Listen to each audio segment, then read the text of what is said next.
on the motions. First motion is motion number 3, bargaining for trans workers' rights, submitted by the Transgender Members Caucus.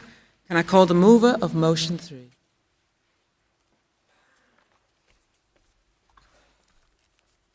Hewitt, Cheshire and Wirral Community Healthcare Branch, moving motion 3 on behalf of the Trans Caucus.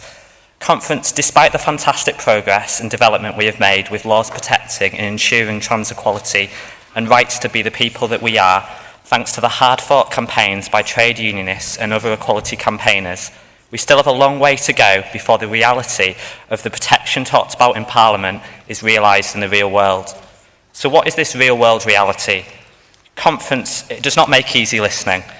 88% of trans people feel that ignorance in the workplace is the biggest issue blocking them taking employment. 50% of all trans people experience bullying and harassment and discrimination for simply turning up for work and being who they are.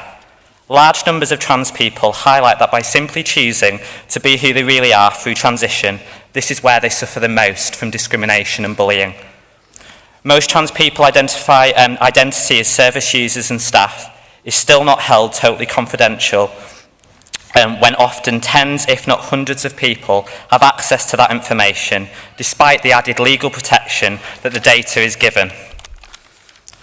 Trans suicide rates are still seen as around 40 or 50%. Self-harm rates are considered to be as high as 80%. Stress, depression and other mental health issues are still common too.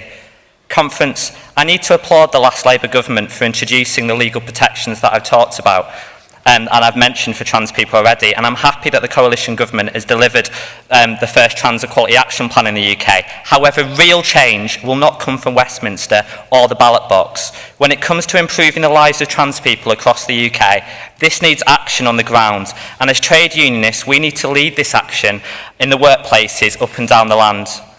For far too long, we've relied and left unchallenged equality sidelined to just single equality schemes and equality policies and tick box processes. Conference, let me tell you that this needs to change, and we need to be the catalyst for this change. In my workplace, I've highlighted policies where simply relying on separate overarching equality policies is simply not enough.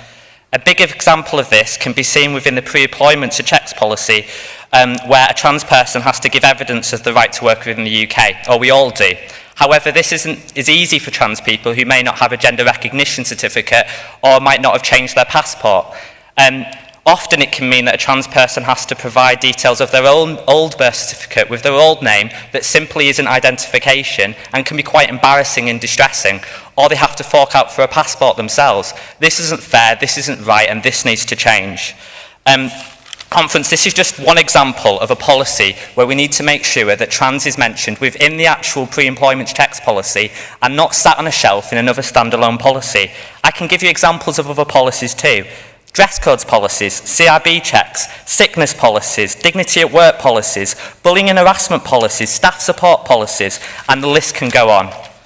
As a trans caucus, we want to see these issues highlighted to branches, negotiators, equality reps and all union members.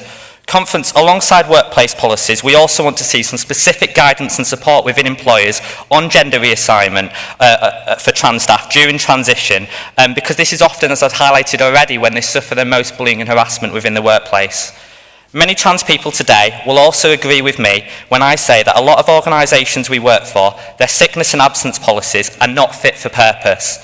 This is why, this motion, we are calling on branches in the national campaign to highlight these issues and to ensure when they're negotiating and renegotiating these sickness and absence policies, we make sure trans people are considered and are at the forefront of those negotiations and aren't left as an afterthought. Conference, this motion is about fairness. This motion is about dignity. This motion is about real change, making a real difference and helping real trans people in all our workplaces. Conference, I move this motion and I ask you to show it its full support. Thank you.